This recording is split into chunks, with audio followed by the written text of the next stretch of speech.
The University of Tampa, College of Arts and Letters, Department of Theater and Dance, presents Alice in Wonderland and Through the Looking Glass, an audio play in 2 acts, adapted from the novels of Lewis Carroll by Jordan Clanton, Alyssa Cabrera, Alexa Sheppard, Shannon Guinn, Hadley Scott, and Bob Gonzalez.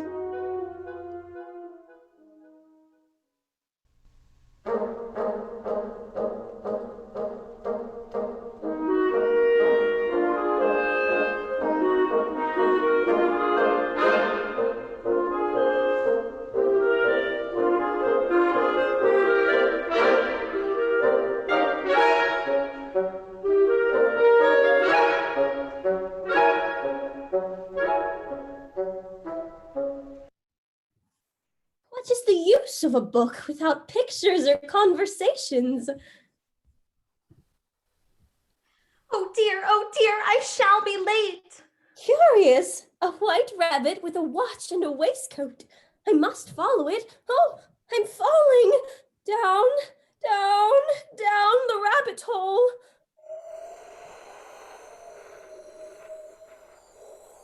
Thump. I wonder how many miles I've fallen by this time. I must be getting somewhere near the center of the earth. Do cats eat bats? Do cats eat bats? Do bats eat cats? Thump. Not a bit hurt. Oh, the white rabbit. Oh, my ears and whiskers, how late it's getting. Drink me, says the bottle. No, I'll look first and see whether it's marked poison or not. Because if you drink much from a bottle marked poison, it's almost certain to disagree with you sooner or later. No, it's not. So yes, I'll drink it.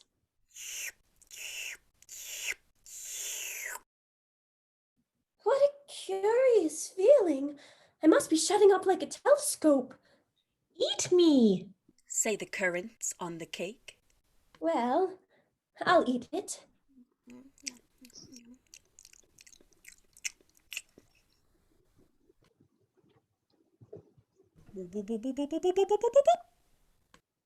Curiouser and curiouser. Now I'm opening out like the largest telescope that ever was. Goodbye, feet. Poor Alice. You ought to be ashamed of yourself. A great girl like you to go on crying this way. Stop this moment, I tell you.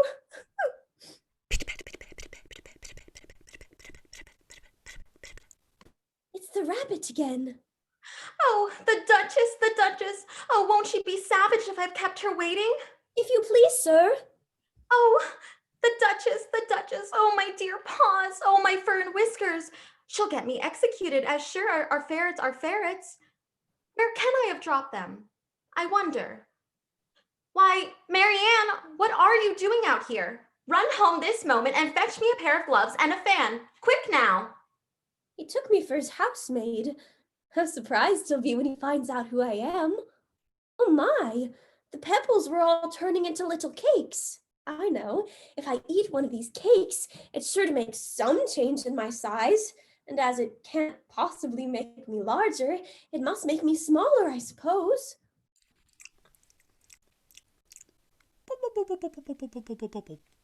Yes, I'm shrinking.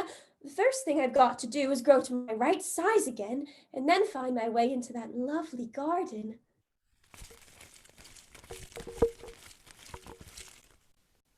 Here I am. Such a lovely garden. But the grass and flowers are so huge. This mushroom is taller than I am. Let me stand on tiptoe and peep over the edge. Oh my, it's the largest caterpillar I've ever seen. Is he smoking a hookah? Who are you? I hardly know, sir, just at present. At least, I know who I was when I got up this morning, but I think I must have been changed several times since then. What do you mean by that? Explain yourself. I can't explain myself, I'm afraid, sir, because I'm not myself, you see. I don't see. I'm afraid I can't put it more clearly, for I can't understand it myself to begin with, and being so many different sizes in a day is very confusing. It isn't. Well, perhaps you haven't found it so yet, but when you have to turn into a chrysalis, you will someday, you know, and then after that into a butterfly, I should think you'll feel it a little queer, won't you? Not a bit. Well, perhaps your feelings may be different. All I know is it would feel very queer to me. You? Who are you? I think you ought to tell me who you are first. Why? Oh, never mind. Goodbye. Come back. I've something important to say. Keep your temper. Is that all? No. So you think you're changed, do you? I'm afraid I am, sir. I can't remember things as I used to, and I don't keep the same size for 10 minutes together. Can't remember what things? Well, I've tried to say, how doth the little busy bee, but it all came different. Repeat, you are old Father William. You are old Father William, the young man said. And your hair has become very white, and yet you incessantly stand on your head. Do you think at your age it is right? I feared it might injure the brain, but now that I'm perfectly sure I have none, why, I do it again and again. You are old, said the youth, as I mentioned before, and have grown most uncommonly fat. Yet you turned a back somersault in at the door. Pray, what is the reason of that? In my youth, said the sage as she shook his grey locks, I kept all my limbs very supple by the use of this ointment, 1 shilling the box. Allow me to sell you a couple. You are old, said the youth, and your jaws are too weak for anything tougher than suet. Yet you finished the goose with the bones and the beak. Pray, how did you manage to do it? In my youth, said his father, I took to the law and argued each case with my wife, and the muscular strength which it gave to my jaw has lasted the rest of my life. You are old, said the youth. One would hardly suppose that your eye was as steady as ever, yet you balanced an eel at the end of your nose. What made you so awfully clever? I have answered 3 questions, and that is enough, said his father. Don't give yourself airs. Do you think I can listen all day to such stuff? Be off, or I'll kick you downstairs. That is not said right. Not quite right. I'm afraid some of the words have got altered. It is wrong from beginning to end. What size do you want to be? Oh, I'm not particular to size. Only one doesn't like changing so often, you know. I don't know. Are you content now? Well, I should like to be a little larger, sir, if you wouldn't mind. 3 inches is such a wretched height to be. It is a very good height indeed. It is my height. But I'm not used to it. I wish the creatures wouldn't be so easily offended. You'll get used to it in time. One side will make you grow taller, and the other side will make you grow shorter. One side of what? The other side of what? Of the mushroom. And now, which is which? Well, I shall try a bit of each. Oh no, I'm shrinking. That won't do. The other then. That's better. What can all that green stuff be? And where have my shoulders got to? And oh, my poor hand. How is it I can't see you? I should think this is quite enough commotion for one day. Now then, if I take a bit of each mushroom then. Yes, perfect. I've got back to my right size. What's this? A house only 4 feet high? Whoever lives there, it'll never do to come upon them this size. Why, I should frighten them out of their wits. Just a bit more of the shrinking mushroom should do the trick. There, 9 inches high. Surely I'm fit to meet the people living there now. Let me go inside.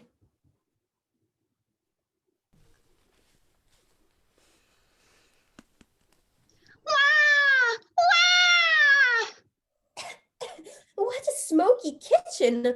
There's certainly too much pepper in that soup. Ma'am, would you please tell me why your cat grins like that? It's a Cheshire cat, and that's why. Oh, this baby is quite the little pig. I didn't know that Cheshire cats always grinned. In fact, I didn't know that cats could grin. They all can, and they all do. I don't know any that do. You don't know much, and that's a fact. Please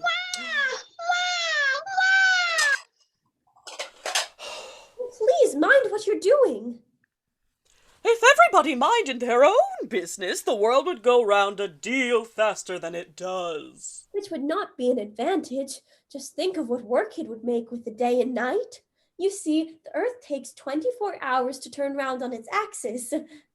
Talking of axes, chop off her head! 24 hours, I think. Or is it 12?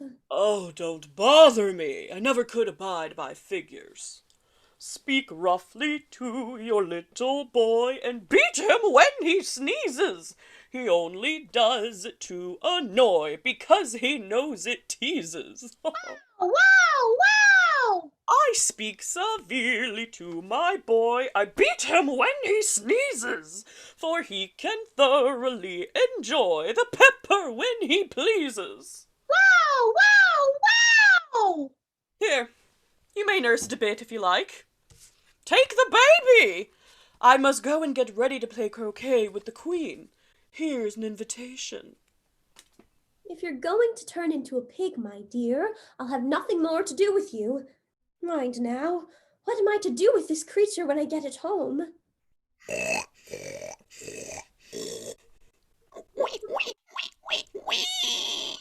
My, it's turned into a real pig and trotted away. If it had grown up, it would have made a dreadfully ugly child. But it makes a rather handsome pig, I think. Oh, Cheshire Puss, would you tell me, please, which way I ought to go from here? That depends a great deal on where you want to get to. I don't much care where, Then it doesn't matter which way you go. so long as I get somewhere. Oh, you're sure to do that, if only you walk long enough. What sort of people live about here? In that direction lives a Hatter, and in that direction lives a March Hare. Visit either you like. They're both mad. But I don't want to go among mad people. Oh, you can't help that. We're all mad here. I'm mad, you're mad. How do you know I'm mad? You must be, or you wouldn't have come here. And how do you know that you're mad? To begin with, a dog's not mad, you grant that? I suppose so. Well then, you see, a dog growls when it's angry and wags its tail when it's pleased. I growl when I'm pleased and wag my tail when I'm angry. Therefore, I am mad. I call it purring, not growling. Call it what you like. Do you play croquet with the Queen today? Indeed I am. I should like it very much. You'll see me there. He's gone. By the by, what became of the baby? I'd nearly forgotten to ask. It turned into a pig. I thought it would. I've seen hatters before. The March Hare will be much the most interesting, and perhaps as this is May, it won't be raving mad, at least not so mad as it was in March. Did you say pig or fig? I said pig, and I wish you wouldn't keep appearing and vanishing so suddenly. You make one quite giddy. All right. Well, I've often seen a cat without a grin, but a grin without a cat? It's the most curious thing I ever saw in my life.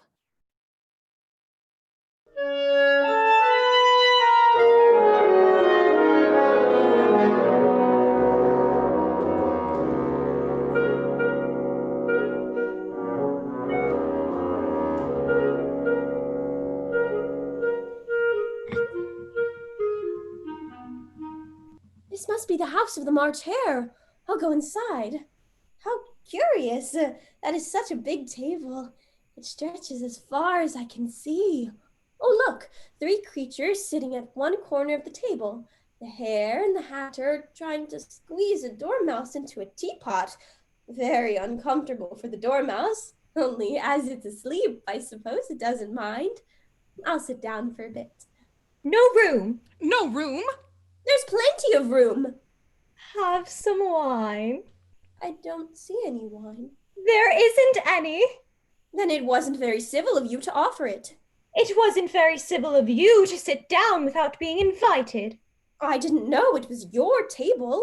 It's laid for a great many more than 3. Your hair wants cutting. You should learn not to make personal remarks. It's very rude. Why is a raven like a writing desk? I believe I can guess that. Do you mean that you think you can find out the answer to it? Exactly so. Then you should say what you mean. I do. At least I mean what I say. That's the same thing, you know. But not the same thing a bit. You might just as well say that I see what I eat is the same thing as I eat what I see. You might just as well say that I like what I get is the same thing as I get what I like. You might just as well say that I breathe when I sleep is the same thing as I sleep when I breathe. It is the same thing with you. What day of the month is it? I don't trust this watch of ours. The 4th. 2 days wrong! What a funny watch. It tells the day of the month and doesn't tell what o'clock it is. Why should it? Does your watch tell you what year it is? Of course not. But that's because it stays the same year for such a long time together. Which is just the case with mine. I don't quite understand you. The Dormouse is asleep again. Dormouse! Of course, just what I was going to remark myself. Have you guessed the riddle yet? No, I give up. What's the answer? I haven't the slightest idea! Nor I. I think you might do something better with the time than waste it in asking riddles that have no answers. If you knew time as well as I do, you wouldn't talk about wasting it. It's him. I don't know what you mean. Of course you don't. I dare say you've never even spoke to time. Perhaps not, but I know I have to beat time when I learn music. Ah, that accounts for it. He won't stand beating. Now, if you only kept on good terms with him, he'd do almost anything you liked with the clock. For instance, suppose it were 9 o'clock in the morning, just time to begin lessons. You'd only have to whisper a hint to time, and around goes the clock in a twinkling. 1:30, time for dinner. I only wish it was. That would be grand, certainly. But then I shouldn't be hungry for it, you know? Not at first, perhaps, but you could keep it to 1:30 as long as you liked. Is that the way you manage? Not I.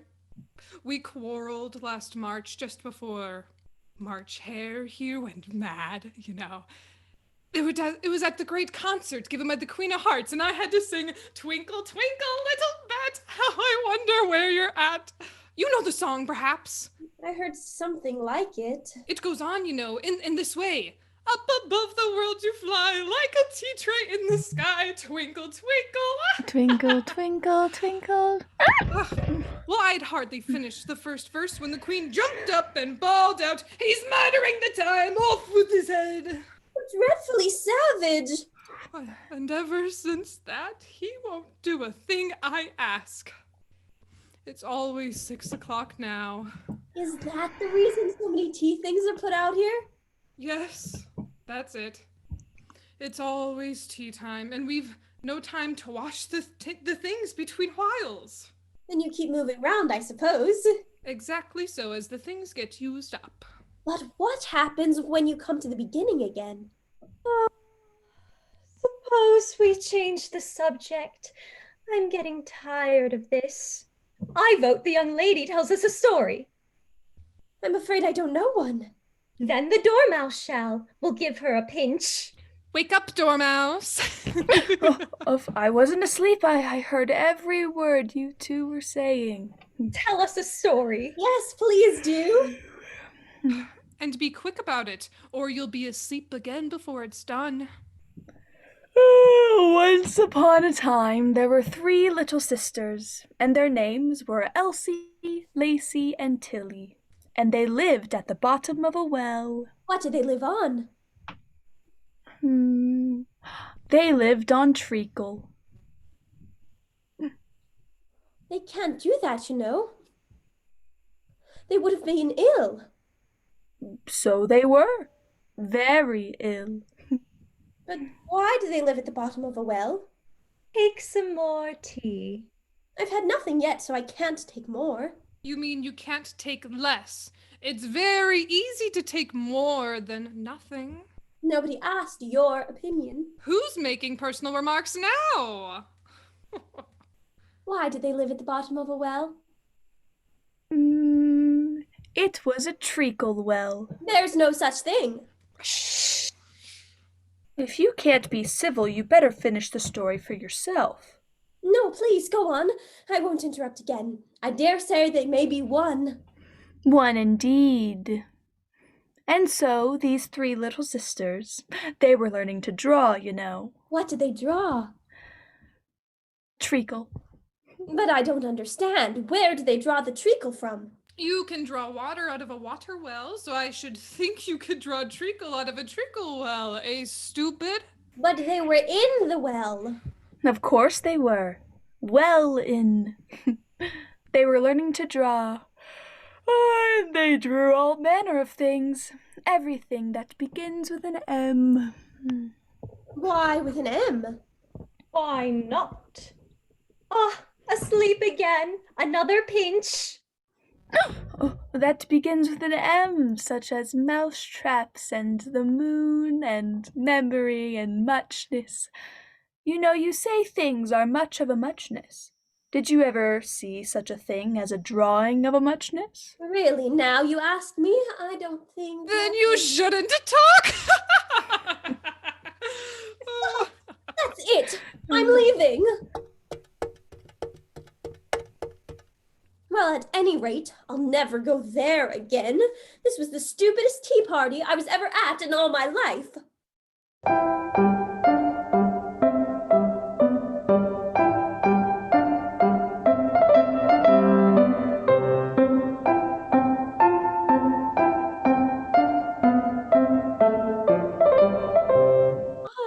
It looks like there's a door in that tree trunk. That's very curious.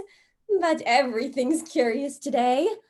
I remember this golden key for the door to the garden. Oh, and I still have a piece of mushroom in my pocket, so I can get smaller.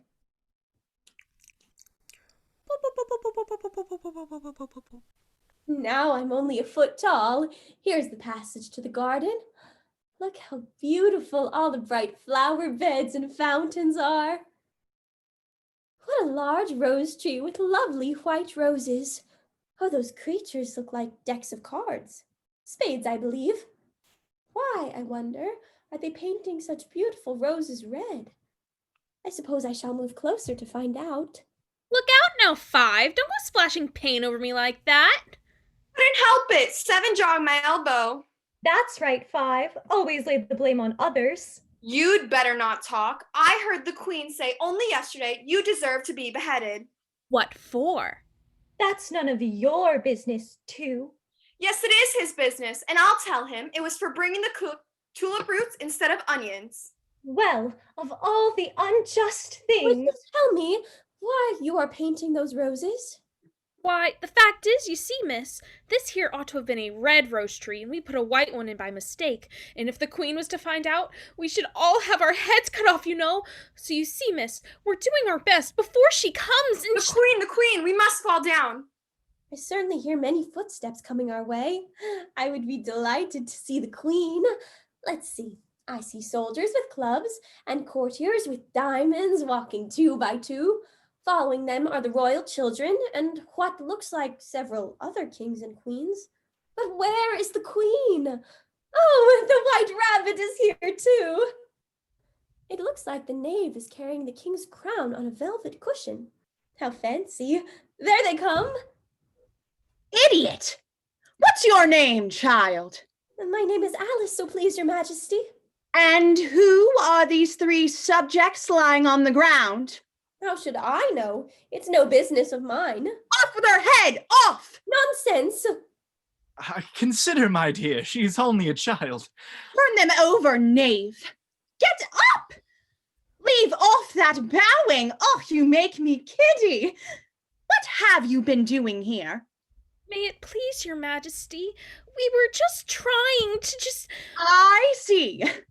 Off with their heads! You shan't be beheaded. Hide in this flower pot so that the soldiers will not be able to find you. That's right. Can you play croquet? Yes. Come on, then. It's a very fine day. Very. But if I am playing croquet, then where is the Duchess? Hush, hush. She's under sentence of execution. What for? She boxed the queen's ears. Get Oh, hush. The queen will hear you. You see, she came rather late, and the queen said that... Get to your places. Off with its head! Off with her head! Off with his head! They're dreadfully fond of beheading people here. The great wonder is that there's anyone left alive. I think I may find a way out of here, and quickly, too.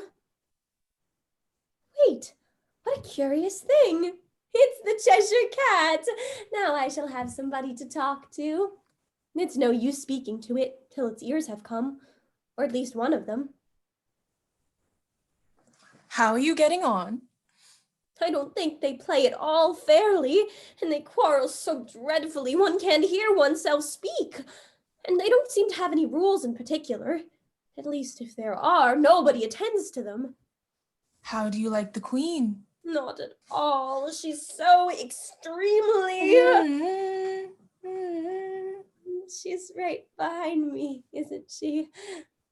She is so extremely likely to win that it's hardly worthwhile finishing the game. Mm-hmm. Who are you talking to? It's a friend of mine, a Cheshire Cat. Allow me to introduce it. Well, I don't like the look of it at all. However, it may kiss my hand if it likes. I'd rather not. Don't be impertinent. And don't look at me like that. A cat may look at a king. I've read that in some book, but I don't remember where. Well, it must be removed. My dear, I wish you'd have this cat removed. Off with its head. I'll fetch the executioner myself. Executioner, behead this cat! I cannot cut off a head unless there's a body to cut it off from. I've never had to do such a thing before, and I'm not going to start at this time in my life. Anything that has a head could be beheaded. You want to talk nonsense? If something isn't done about it in less than no time, I'll have everybody executed all round. Fetch the Duchess. Goodbye, Alice. Alice, here I am. You can't think how glad I am to see you again, you dear old thing. How lucky the Duchess is in such high spirits. It must have been the pepper. When I'm a Duchess, I won't have any pepper in my kitchen at all. Soup does very well without. You're mumbling, my dear, and that makes you impossible to hear. I can't tell you just now what the moral of that is, but I shall remember it in a bit. Perhaps it hasn't one. Tut, tut, child. Everything's got a moral, if only you can find it. The game's going on rather better now. 'Tis so, and the moral of that is, oh, 'tis love that makes the world go round. Somebody said that it's done by everybody minding their own business.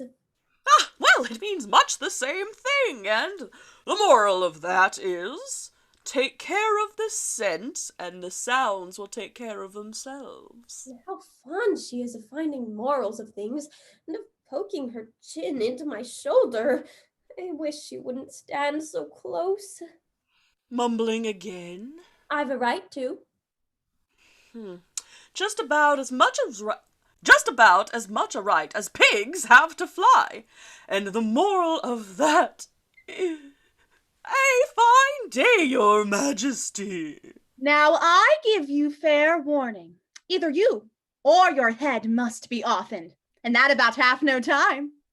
Take your choice. Goodbye then. Let's go on with the game. Off with his head! Have you seen the mock turtle yet? I don't even know what a mock turtle is. It's the thing a mock turtle soup is made from. I never saw one nor heard of one. Come on then, and he shall tell you his history.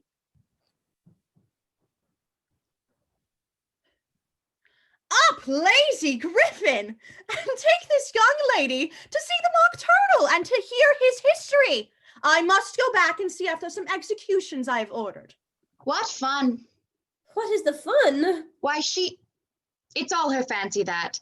They never executes nobody no how. You know, come on.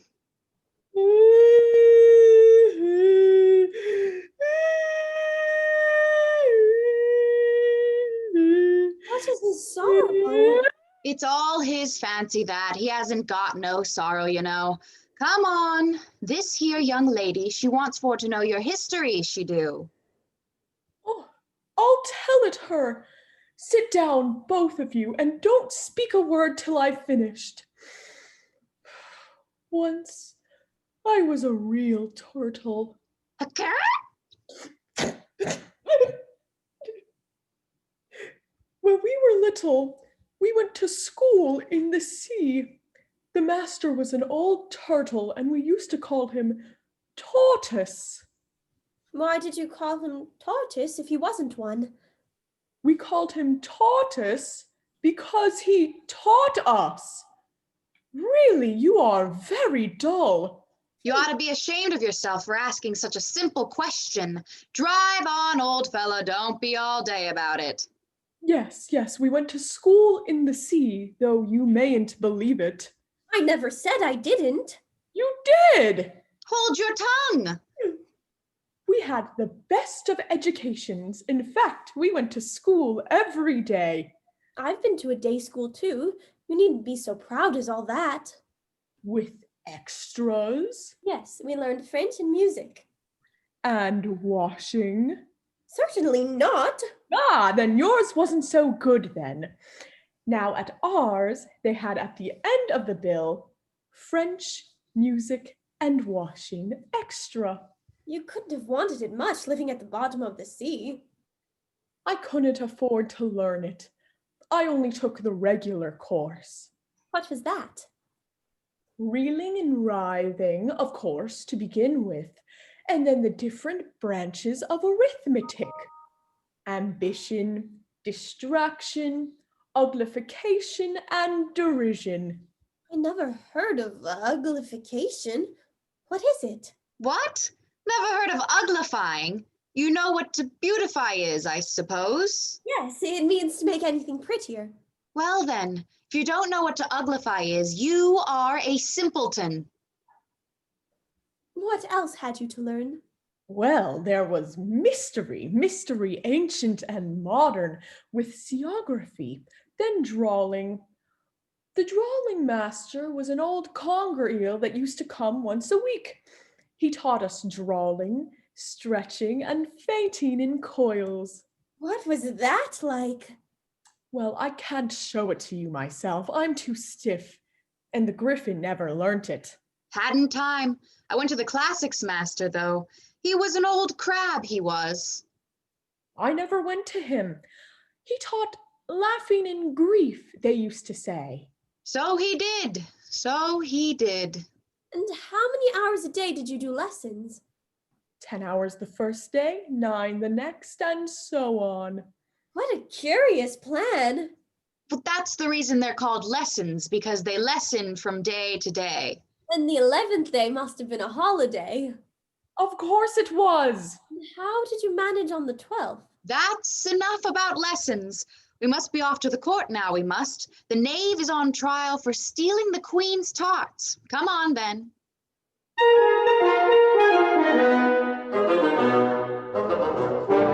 Here we are. Find a seat there. Those tarts look so good. They're making me quite hungry.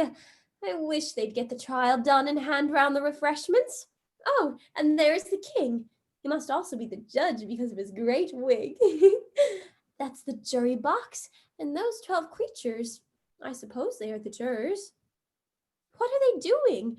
They can't have anything to put down yet before the trial's begun.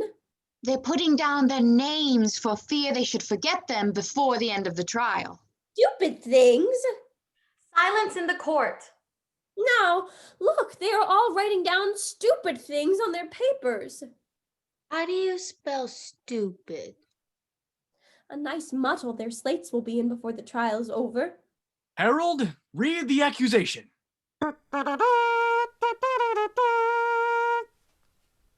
The Queen of Hearts, she made some tarts, all on a summer day. The Knave of Hearts, he stole those tarts and took them quite away. Consider your verdict. Not yet, not yet. There's a great deal to come before that. Call the first witness. First witness, Hare. I beg your pardon, Your Majesty, for bringing this cup and saucer in, but I hadn't quite finished my tea when I was sent for. Well, you ought to have finished. When did you begin? 14th of March, I think it was. 15th. 16th. Well, write that down, jurymen. Take off your hat. It isn't mine. Olin. I keep them to sell. I've none my own. I'm a hatter. Give your evidence and don't be nervous or I'll have you executed on the spot. What a curious sensation. I am beginning to grow larger again. Perhaps I should leave the court. On second thought, I'll remain where I am, as long as there's room for me.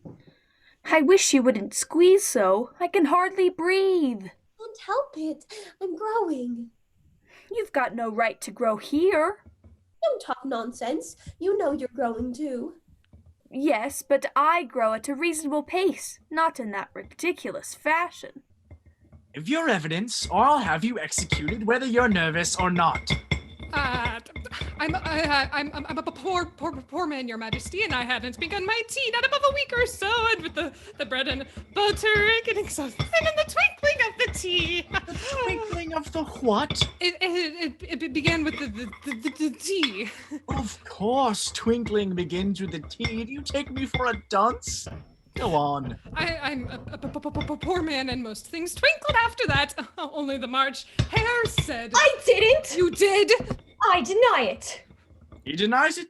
Leave out that part. Well, at any rate, the Dormouse said after that. I cut some bread and butter. But what did the Dormouse say? That I can't remember. You must remember, or I'll have you executed. Poor man, Your Majesty. You are a very poor speaker. If that's all you know about it, you may stand down. I can't go no lower. I'm on the floor as it is. Then you may sit down. I'd rather finish my tea. You may go. Call the next witness. The Duchess's cook, Your Majesty. Give your evidence. Shan't. Your Majesty must cross-examine this witness. Well, if I must, I must. What are tarts made of? Pepper. Mostly. Treacle. Collar that Dormouse. Behead that Dormouse. Turn that Dormouse out of court. Suppress him. Pinch him. Off with his whiskers. Never mind. Call the next witness. Really, my dear, you must cross-examine this next witness. It quite makes my forehead ache. They haven't got much evidence yet. Alice! Here? Oh, I beg your pardon? Alice, what do you know of this business? Nothing. Nothing whatever. Nothing whatever. Oh, that's very important. Unimportant, Your Majesty, means of course. Unimportant, of course I meant. Important, unimportant, important, unimportant.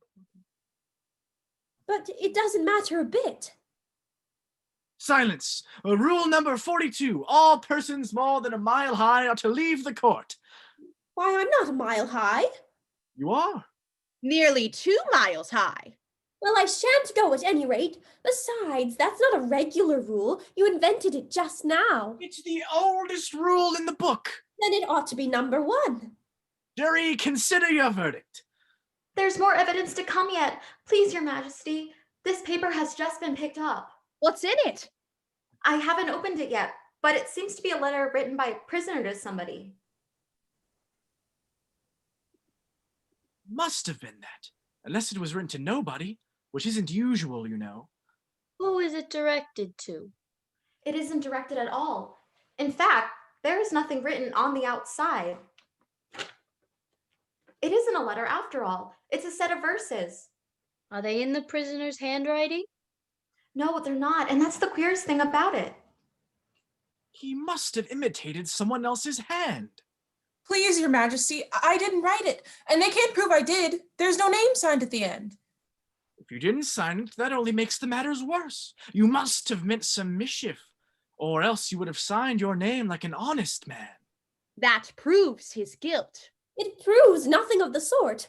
Why, you don't even know what they're about. Read them. Where shall I begin, please, Your Majesty? Begin at the beginning and go on until you come to the end, then stop. Okay. They told me you had been to her and mentioned me to him. She gave me a good character, but said I could not swim. He sent them word I had not gone. We know it to be true. If she should push the matter on, what would become of you? I gave her 1, they gave him 2. You gave us 3 or more. They all returned from him to you, though they were mine before. If I or she should chance to be involved in this affair, he trusts to you to set them free, exactly as we were. My notion was that you had been, before she had this fit, an obstacle that came between him and ourselves and it. Don't let him know she liked them best, for this must ever be a secret, kept from all the rest, between yourself and me. That's the most important piece of evidence we've heard yet. So now let the jury... If any one of them can explain it, I'll give him 6 pence. I don't believe there's an atom of meaning in it. She doesn't believe there's an atom of meaning in it. If there's no meaning in it, then that saves us a world of trouble, you know, as we needn't try to find any. And yet, I don't know. I seem to see some meaning in it after all. Said I could not swim. You can't swim, can you? Do I look it? All right, so far, we know it to be true. That must be the jury, of course. I gave her 1, they gave him 2. That must be what they did with the tarts, you know? But it goes on. They all returned from him to you. Why, there they are! Nothing can be clearer than that. Then again, before she had this fit. You never have any fits, my dear, I think. Never! Well, then the words don't fit you. It's a pun. Let the jury consider their verdict. No. Sentence first, verdict afterwards. Nothing nonsense, the idea of having a sentence first. Hold your tongue. I won't. Off with her head! Ah, who cares for you? You're nothing but a pack of cards. Wake up! Alice, dear, why, what a long sleep you've had. Oh, I've had such a curious dream. There was an awfully nervous white rabbit, a caterpillar smoking a hookah, a rude Mad Hatter, a sobbing mock turtle, and an entire courtroom filled with playing cards.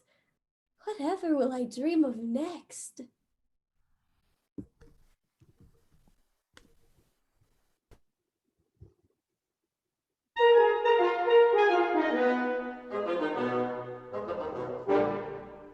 Join us again after a 10-minute intermission when Alice continues her adventures through the looking glass.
Kitty, can you play chess? Let's pretend. Let's pretend we're kings and queens. Now, if you'll only attend, Kitty, and not talk so much, I'll tell you all of my ideas about Looking Glass House. The books are something like our books, only the words go the wrong way. How would you like to live in Looking Glass House, Kitty? Let's pretend there's a way of getting through into it somehow. Let's pretend the glass has got all soft, like gauze, so that we can get through. Why, it's turning into a sort of mist now. It'll be easy enough to get through.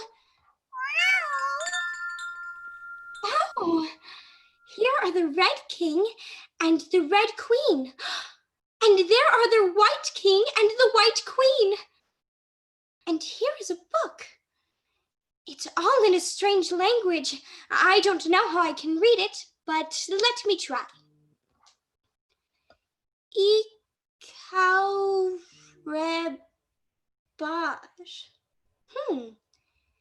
Savotifils Ethna Gilurpsot Ebal Ethnilmic Dna Eric did. How strange! Why, it's a looking glass book, of course. And if I hold it up to a glass, the words will all go the right way again. Look! This is the poem that Alice reads.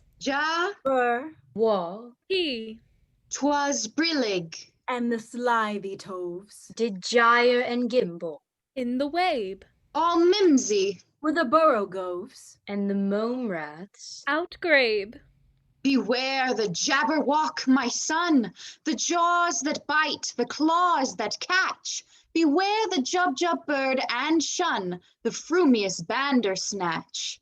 He took his vorpal sword in hand. Long time the manxome foe he sought. So rested he by the tum-tum tree, and stood a while in thought. And as in uffish thought he stood, the jabberwock, with eyes of flame, came whiffling through the tulgey wood, and burbled as it came. 1, 2, 1, 2, and through the vorpal blade went snicker-snack. He left it dead, and with its head he went galumphing back. And hast thou slain the jabberwock? Come to my arms, my beamish boy. Oh, frabjous day! Callooh, Calais! He chortled in his joy. 'Twas brillig, and the slithy toves did gyre and gimble in the wabe. All mimsy were the borogoves, and the mome raths outgrabe. It seems very pretty, but it's rather hard to understand. Somehow it seems to fill my head with ideas, only I don't exactly know what they are. However, somebody killed something. That's clear at any rate. But oh, if I don't make haste, I shall have to go back through the looking glass before I've seen what the rest of the house is like. Let's have a look at the garden first. Curiouser and curiouser. This path goes directly back to the house. But I am not going in the house again yet. I know I would have to go through the looking glass again, back into the old room, and there would be the end of all of my adventures. I wonder. Why, the garden is right here in front of me. Oh, Tiger Lily, how I wish you could talk. We can talk, but only when there is someone worth talking to. Can all the flowers talk? As well as you can, and a great deal louder. It isn't manners for us to be in speaking, you know. And I so wondered when you were going to talk. I said to myself, her face has some sense in it, though it's not a clever one.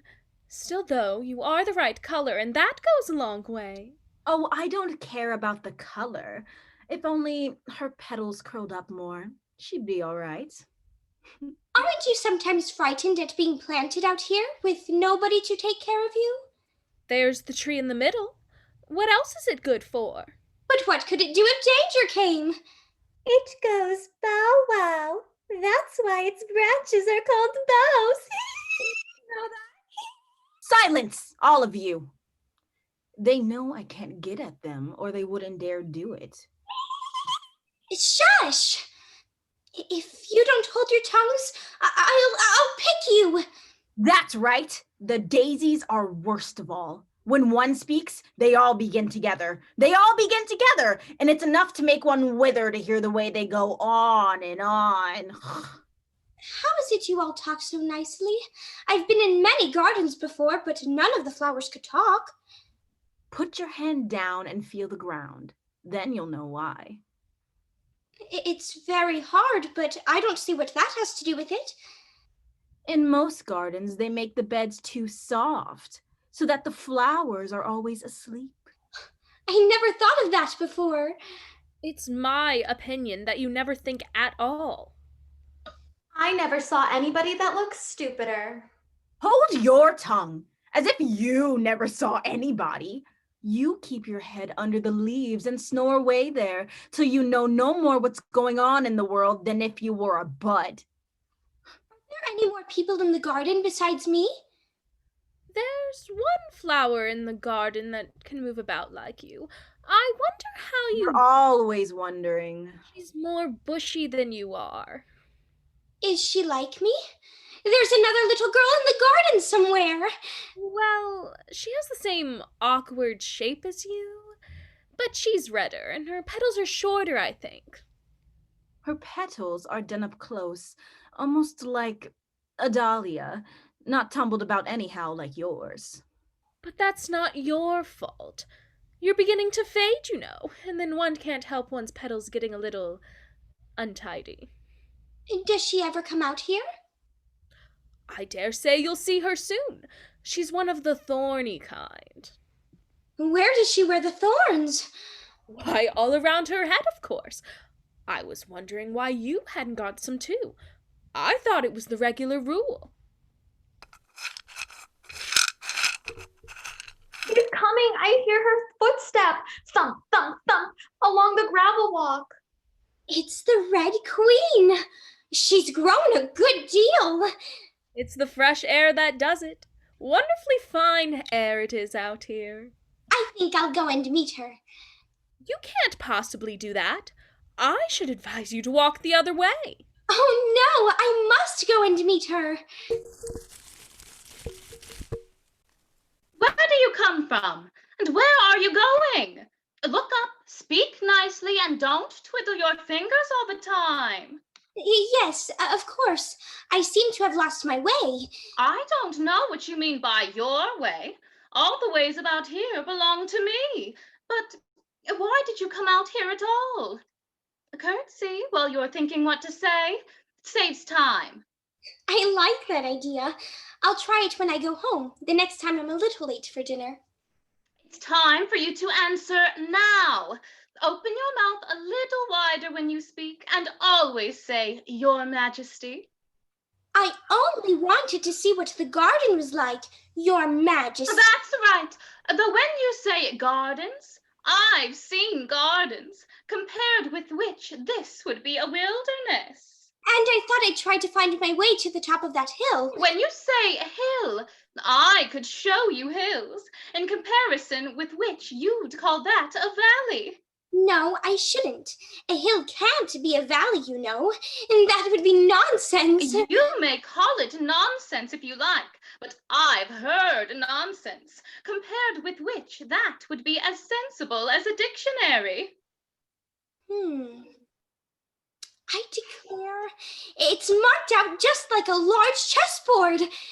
There ought to be some men moving about somewhere. And so there are. It's a great huge game of chess that's being played all over the world. If this is the world at all, you know. Oh, what fun it is. Oh, how I wish I was one of them. I wouldn't mind being a pawn if only I might join. Though, of course, I should like to be a queen best. That's easily managed. You can be the White Queen's pawn, if you like, as Lily's too young to play. And you're in the second square to begin with. When you get to the 8th square, you'll be a queen. Oh, quickly, my dear. Let's run. Where are we going? Never mind all that. Faster! Faster! I wonder that all the things move along with us. Faster! Don't try to talk. There? Nearly there. Why, we passed it. 10 minutes ago. Faster! Now! Faster! Faster! There. You may rest a little now. Why, I do believe we've been under this tree the whole time. Everything's just as it was. Of course it is. What would you have it? Well, in our country, you'd generally get to somewhere else if you ran very fast for a long time, as we've been doing. Ooh, a slow sort of country. Now, here, you see, it takes all the running you can do to keep in the same place. If you want to get somewhere else, you must run at least twice as fast as that. I'd rather not try, please. I'm quite content to stay here. Only I am so hot and thirsty. I know what you'd like. Have a biscuit? Well, it wouldn't be civil to refuse. Yes, Your Majesty. I just don't quite understand how this could possibly quench my thirst. It's so very dry. While you're refreshing yourself, I'll just take the measurements. At the end of 2 yards, I shall give you your directions. Have another biscuit? No, thank you. One's quite enough. Thirst quenched, I hope. Now, a pawn goes 2 squares in its first move, you know. So you'll go very quickly through the 3rd square. By railway, I should think. And you'll find yourself in the 4th square in no time. Well, that square belongs to Tweedledum and Tweedledee. The 5th is mostly water. The 6th belongs to Humpty Dumpty. And after that, it's all feasting and fun. But you make no remark? I didn't know I had to make one just then. You should have said, "It's extremely kind of you to tell me all this." Speak in French when you can't think of English for a thing. Turn out your toes as you walk and remember who you are. Goodbye.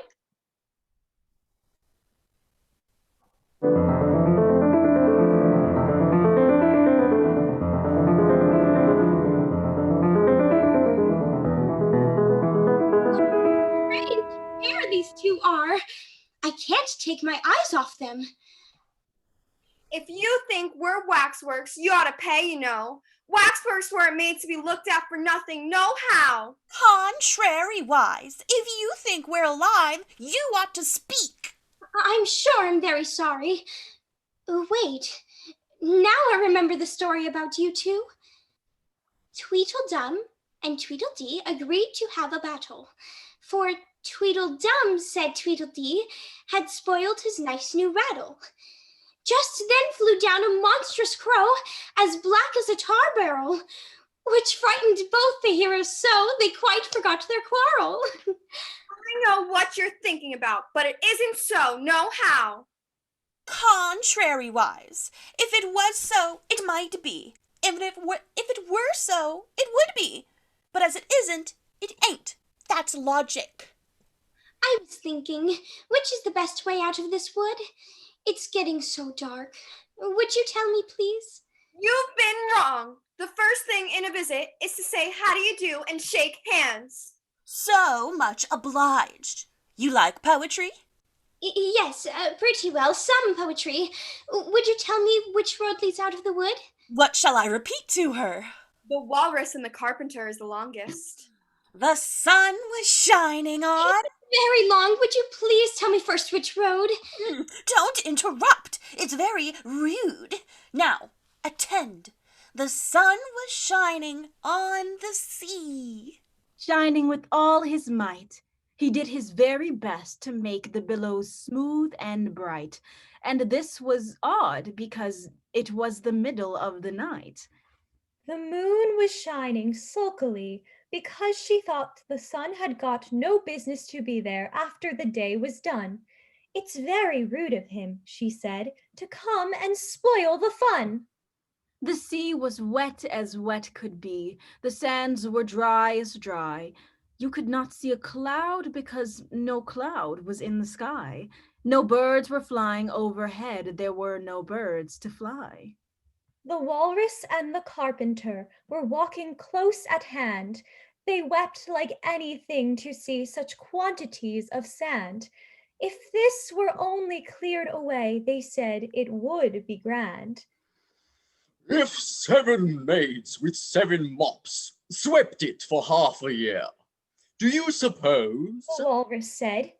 But they could get it clear. I doubt it, said the carpenter, and shed a bitter tear.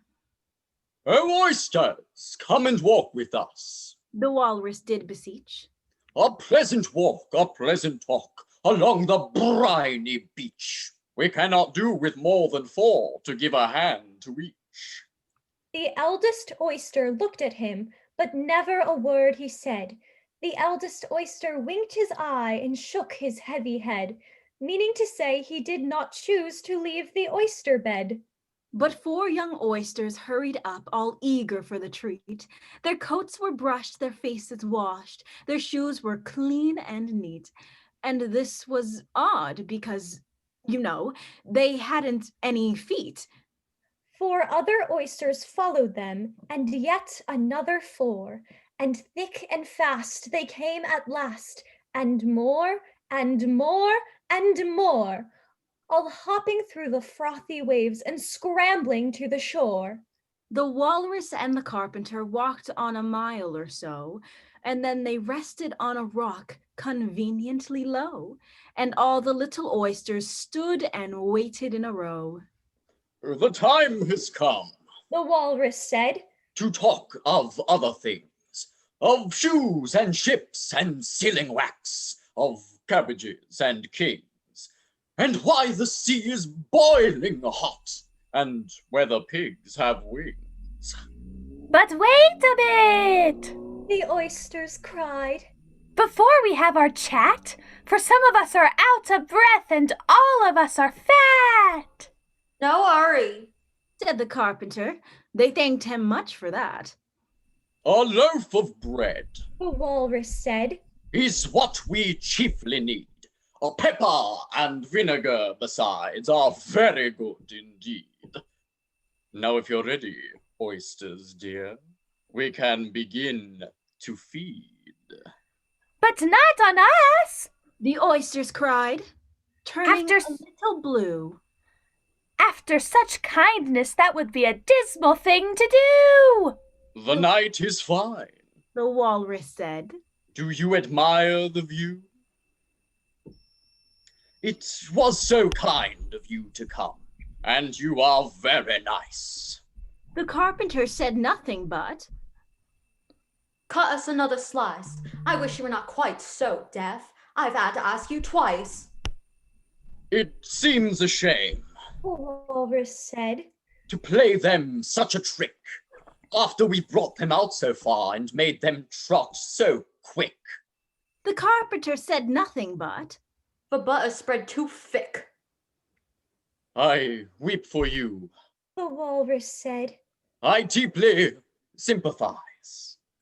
With sobs and tears, he sorted out those of the largest size, holding his pocket handkerchief before his streaming eyes. Oh, oysters, said the carpenter. You've had a pleasant run.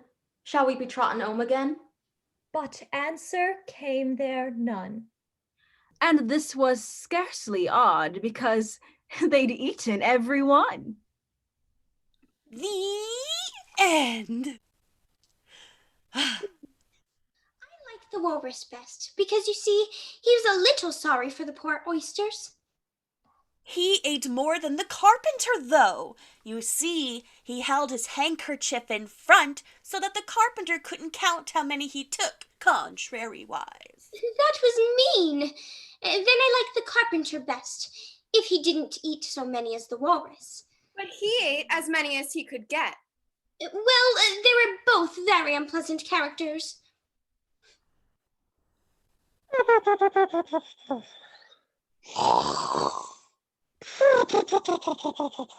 What's that noise? Are there any lions or tigers about here? Only the Red King snoring.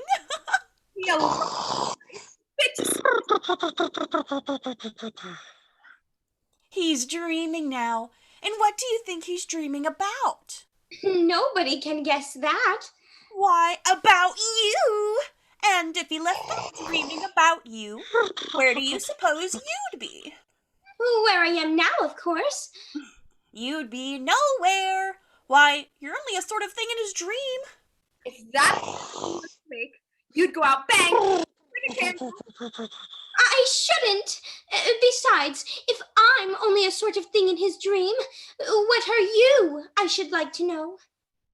Now hush, you'll be waking him, I'm afraid, if you make so much noise. Well, it's no use you're talking about waking him when you're only one of the things in his dream. You know very well you're not real.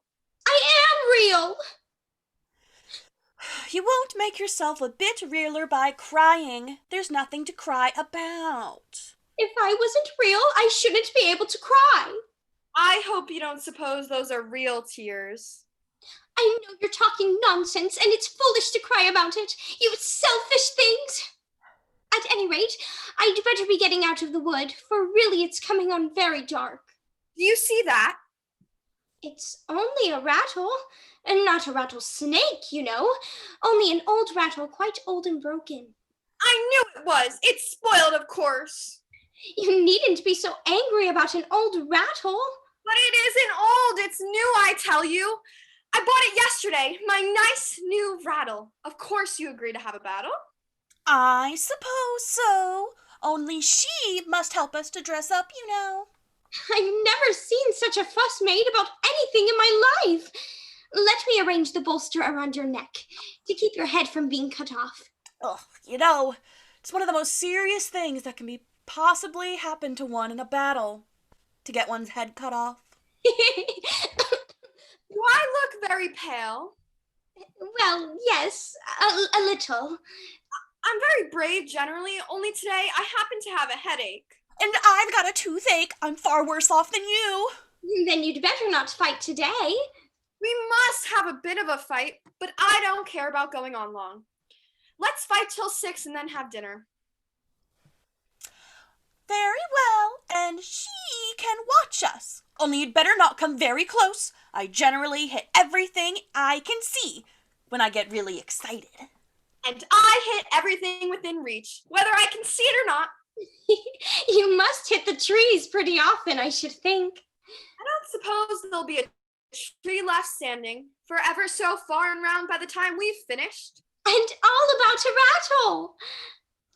I shouldn't have minded it so much if only it hadn't been a new one. I wish the monstrous crow would come. There's only one sword, you know, but you can have the umbrella. It's quite as sharp, only we must begin quick. It's getting as dark as it can. And darker. What a thick black cloud that is, and how fast it comes. Why, I do believe it's got wings. It's the crow! It can never get at me here.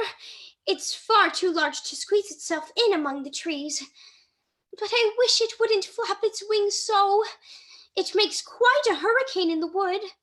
He hears somebody's shawl being blown away. I'm very glad I happened to be in the way. Bread and butter, bread and butter, bread and butter, bread. Am I addressing the White Queen? Well, yes. If you call that addressing, it isn't my notion of the thing at all. If your Majesty will only tell me the right way to begin, I'll do it as well as I can. But I don't want it done at all. I've been addressing myself for the last 2 hours. Every single thing's crooked, and she's all over pins. May I put your shawl straight for you? I don't know what's the matter with it. It's out of temper, I think. I've pinned it here and I've pinned it there, but there's no pleasing it. It can't go straight, you know, if you pin it all on one side. And dear me, what a state your hair is in. The brush has gotten entangled in it. I lost the comb yesterday. Come, you look rather better now. But really, you should have a lady's maid. I'm sure I'll take you with pleasure. Tuppence a week and jam every other day. I don't want you to hire me, and I don't care for jam. It's very good jam. Well, I don't want any today, at any rate. You couldn't have it even if you did want it. The rule is jam tomorrow and jam yesterday, but never jam today. It must come sometimes to jam today. No, it can't. It's jam every other day. Today isn't any other day, you know. I don't understand you. It's dreadfully confusing. That's the effect of living backwards. It always makes one a little giddy at first. Living backwards? I've never heard of such a thing.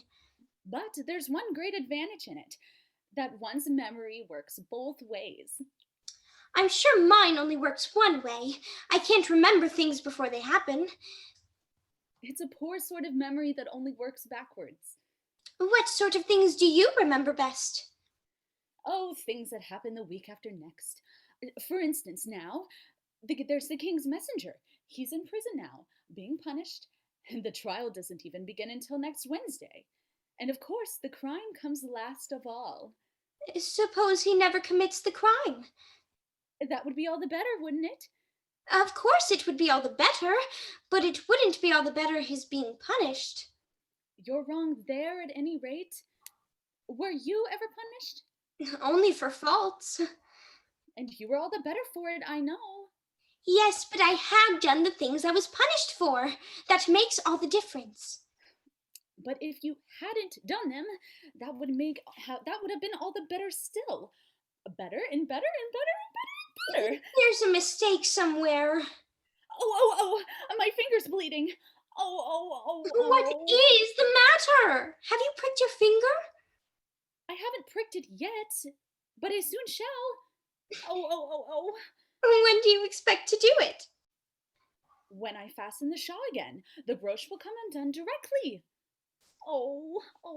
Take care, you're holding it all crooked. Let me try to catch it. Oh, too late. Look, the brooch has pricked your finger. That accounts for the bleeding, you see. Now you understand the way things happen here. But why don't you scream now? Why, I've already done all the screaming already. What would be the good of having it all over again? It's getting light. The crow must have flown away, I think. I'm so glad it's gone. I thought it was the night coming on. I wish I could manage to be glad. Only I never can remember the rule. You must be very happy, living in this wood, and being glad whenever you'd like. Only it is so very lonely here. Oh, don't go on like that. Consider what a great girl you are. Consider what a long way you've come today. Consider what o'clock it is. Consider anything, only don't cry. Can you keep from crying by considering things? That's the way it's done. Nobody can do two things at once, you know. Let's consider your age to begin with. How old are you? I'm 7.5 exactly. You needn't say exactly. I can believe it without that. Now I'll give you something to believe. I'm just 101, 5 months, and a day. I can't believe that. Can't you? Try again. Draw a long breath and shut your eyes. There's no use trying. One can't believe impossible things. I dare say you haven't had much practice. When I was your age, I always did it for half an hour a day. Why, sometimes I believed as many as 6 impossible things before breakfast. Oh, there goes the shawl again. I've got it. Now you shall see me pin a knot again, all by myself. And then I hope your finger is better now.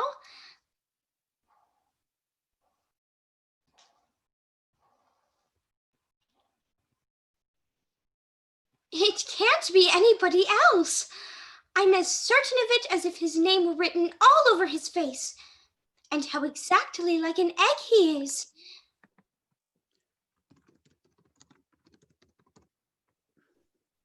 It's very provoking to be called an egg. Very. I said you looked like an egg, sir. And some eggs are very pretty, you know. Some people have no more sense than a baby. Humpty Dumpty sat on a wall. Humpty Dumpty had a great fall. All the king's horses and all the king's men couldn't put Humpty Dumpty in his place again. Oh, that last line is much too long for poetry. Don't just stand there chattering to yourself like that, but tell me your name and business. My name is Alice, but What a stupid enough name. What does it mean? Must a name mean something? Of course it must. My name means the shape that I am. And a good, handsome shape it is, too. With a name like yours, you might be any shape, almost. Why do you sit out here all alone? Why, because there's nobody with me. Did you think I didn't know the answer to that? Ask another. Don't you think you'd be safer down on the ground? That wall is so very narrow. What tremendously easy riddles you ask, my dear. Of course I don't think so. Why, if I ever did fall off, which there's no chance of, but if I did, the king has promised me, you may turn pale if you like. You didn't think I was going to say that, did you? The king has promised me, with his very own mouth, to send all his horses and his men. Now I declare, that's too bad. You've been listening at doors and behind trees and down chimneys, or you couldn't have known it. I haven't indeed. It's in a book. Well, they may write such things in a book. That's what you'd call a history of England, that is. Now take a good look at me. I'm one that has spoken to a king, I am. Mayhap you'll never see such another. And to show you I'm not proud, you may shake hands with me. If he smiled much more, the ends of his mouth might meet behind, and then I don't know what would happen to his head. I'm afraid it would come off. Here's a question for you. How old did you say you were, my dear? 7 years and 6 months. Wrong! You never said a word like it. I thought you meant how old are you? Well, if I'd have meant that, I'd have said it. 7 years and 6 months, an uncomfortable sort of age. Now, if you'd asked my advice, I'd have said leave off at 7, but it's too late for that now. What a beautiful belt you've got on. At least a beautiful cravat, I should have said. No, a belt, I mean, I beg your pardon. If I only knew which was neck and which was waist. It is a most provoking thing when a person doesn't know a cravat from a belt. I know, it's very ignorant of me. It's a cravat, child, and a beautiful one, as you say. It's present from the White Queen and King there now. Is it really? They gave it to me. They gave it to me for an un-birthday present. I beg your pardon? I'm not offended. I mean, what is an unbirthday present? A present given to you when it isn't your birthday, of course. I like birthday presents best. You don't know what you're talking about. How many days are there in a year? 365. And how many birthdays have you? 1. And if you take 365 and subtract 1, what remains? 364, of course. And that shows that there are 364 days when you may get birthday presents. Certainly. And only one for birthday presents, you know. There's glory for you. I don't know what you mean by glory. Of course you don't. Not till I tell you. I meant, there's a nice knockdown argument for you. But glory doesn't mean a nice knockdown argument. When I use a word, it means exactly what I choose it to mean, neither more nor less. The question is whether you can make words mean so many different things. Ah, the question is, which is to be master, that's all. They've a temper, some of them. Particularly verbs, they're the proudest. Adjectives you can do just about anything with, but not verbs. However, I can manage the whole lot of them. Impenetrability, that's what I say. You seem very clever at explaining words, sir. Would you kindly tell me the meaning of the poem called Jabberwocky? Let's hear it. I can explain all the poems that were ever invented, and a good many that haven't been invented just yet. 'Twas brillig, and the slithy toves did gyre and gimble in the wabe.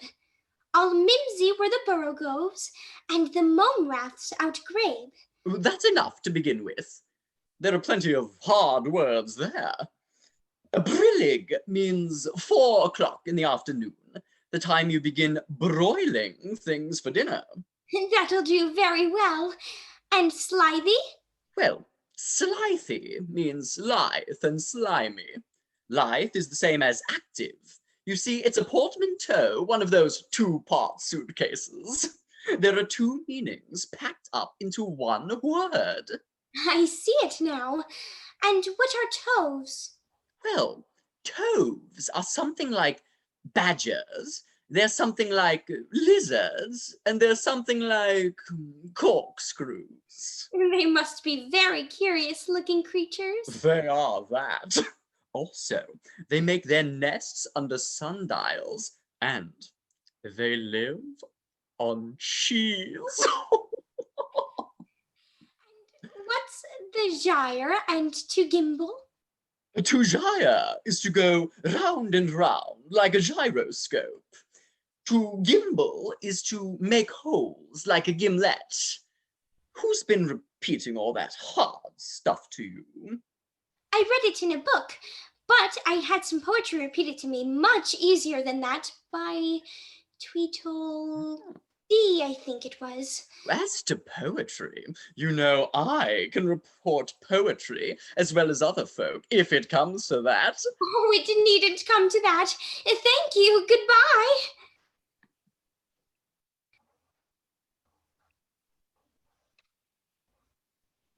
Well...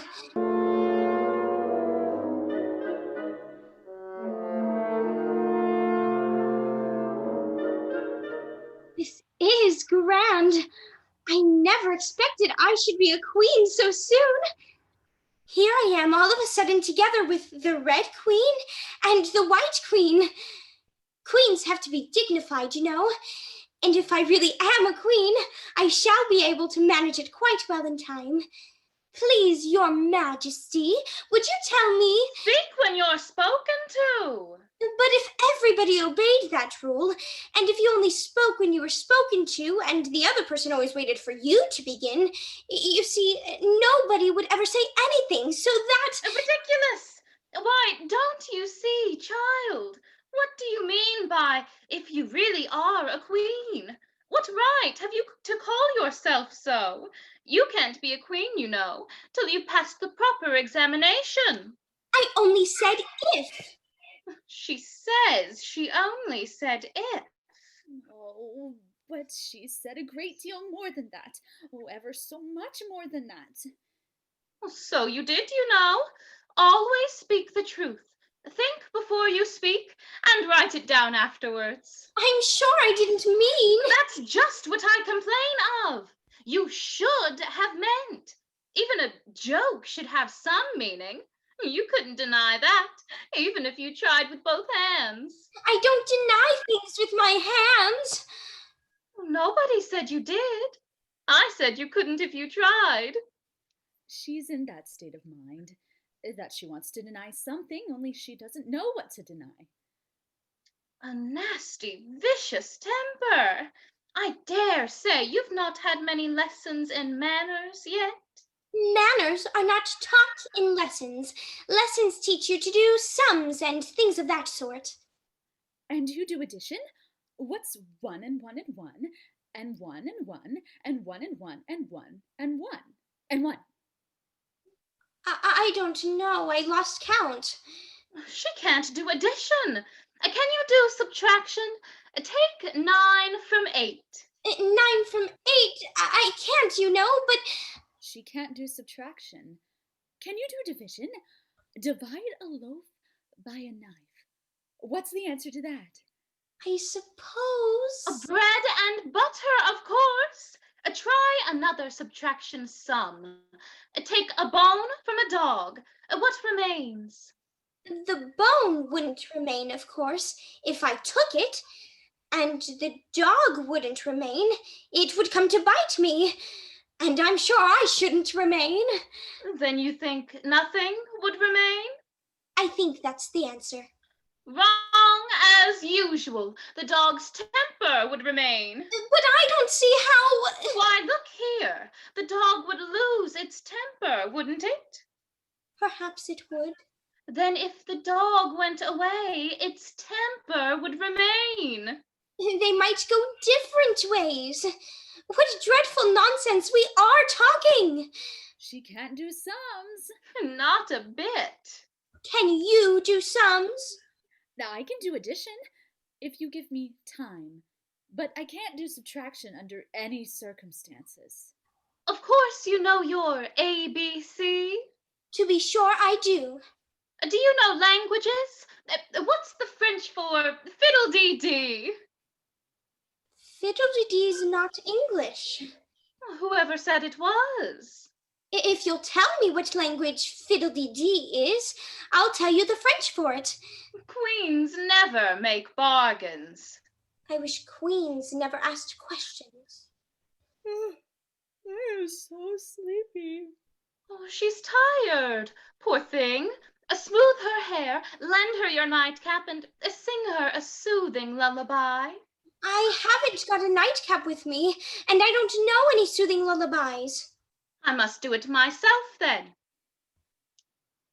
Hush-a-bye, lady, in Alice's lap, till the feast's ready, we've time for a nap. When the feast's over, we'll go to the ball, Red Queen and White Queen and Alice and all. And now you know the words. Just sing it through to me. I'm getting sleepy too. What am I to do? I don't think it ever happened before that anyone had to take care of 2 queens asleep at once. No, not in all the history of England. It wouldn't, you know, because there was never more than 1 queen at a time. Do wake up, you heavy things.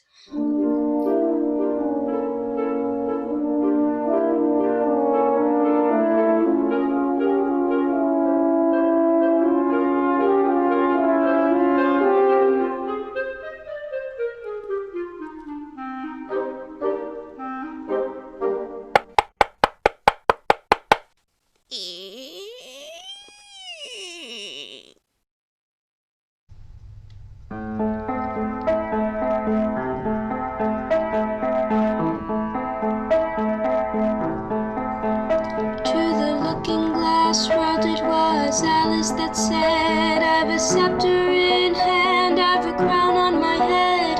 Let the looking glass creatures, whatever they be, come and dine with the Red Queen, the White Queen, and me.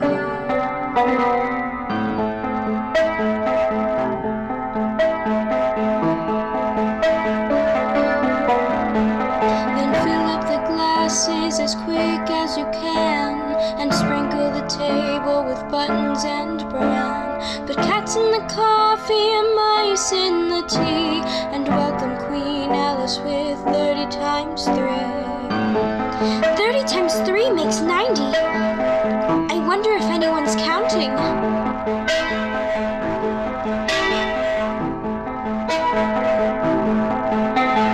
Looking glass creatures, draw near. 'Tis an honor to see me, a favor to hear. 'Tis a privilege high to have dinner and tea, along with the red queen, the white queen, and me.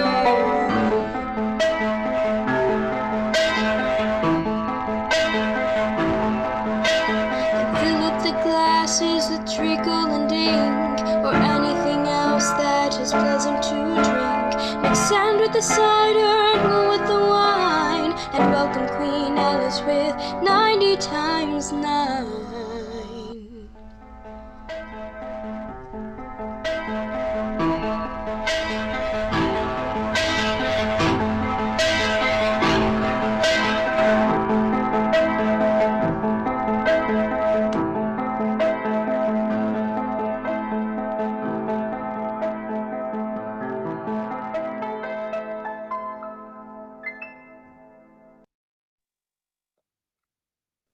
You've missed the soup and fish.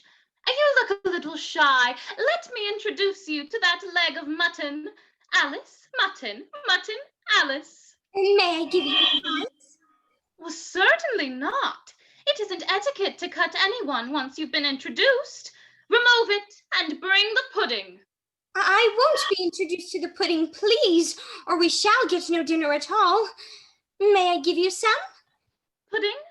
Alice, Alice, pudding. Remove the pudding. I don't see why you should be the only queen giving orders. Waiter, bring back the pudding. My, you are a large pudding. Here, your majesty, have this slice. Impertinence! I wonder how you'd like it if I were to cut a slice out of you, you creature! A remark. It's ridiculous to leave all the conversation to the pudding. Oh, I can't stand this any longer!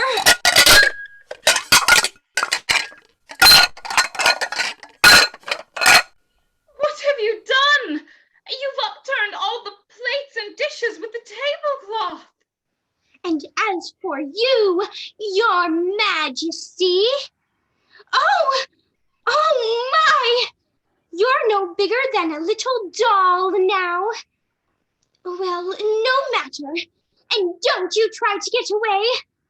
I have you now, and I'll shake you and shake you and shake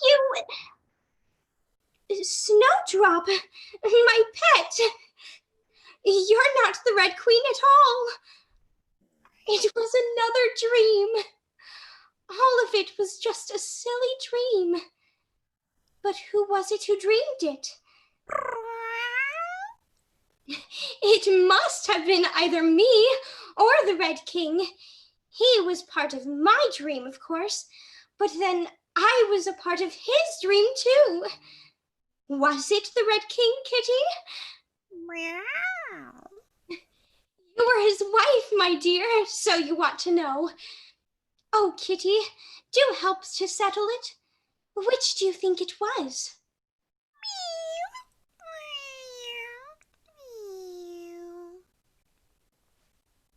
A boat beneath the sunny sky, lingering on her dreamily in an evening of July.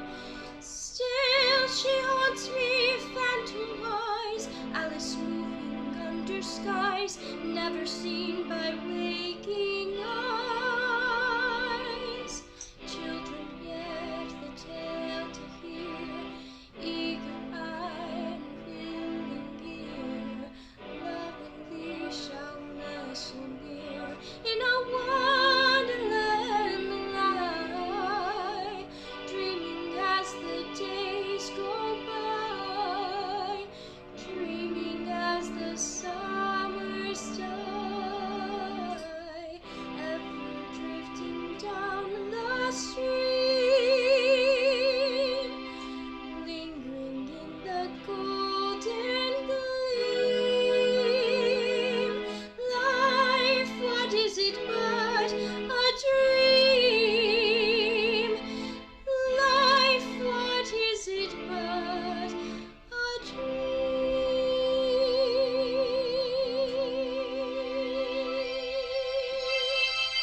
You have been listening to Alice in Wonderland and Through the Looking Glass. The Wonderland cast has been Cassie Kueffner as Alice, Naomi Glatzer as the White Rabbit, Hadley Scott as the Caterpillar, Alexa Sheppard as the Duchess, Mizan Selas as the Cheshire Cat, Scarlett Garee as the Mad Hatter, Brooke Paternostro as the March Hare, Jordan Clanton as the Dormouse, Allison Calabrese as the Queen of Hearts, Corbett Ballard as the King of Hearts, Tori Weaver as the Griffin, Sophie Fisher as the Mock Turtle. The Looking Glass cast has been Alyssa Cabrera as Alice, Carla Maiden Vasquez as Tiger Lily, Ella Jarouz as Rose, Shannon Guinn as the Red Queen, Stephanie Chorzepa as Tweedledum, Alexa Sheppard as Tweedledee, Nick Cooper as Humpty Dumpty, and Megan Horrigan as the White Queen. This performance was directed by Bob Gonzalez. Our stage manager has been Heather Rich. Our technical director has been Alex Emiot. This dramatic adaptation from the novels of Lewis Carroll was written by Jordan Clanton, Alyssa Cabrera, Alexa Sheppard, Shannon Guinn, Hadley Scott, and Bob Gonzalez. Original music and performance by Alyssa Cabrera. Other musical recordings provided by museopen.com. Live sound effects were performed by Alexa Sheppard.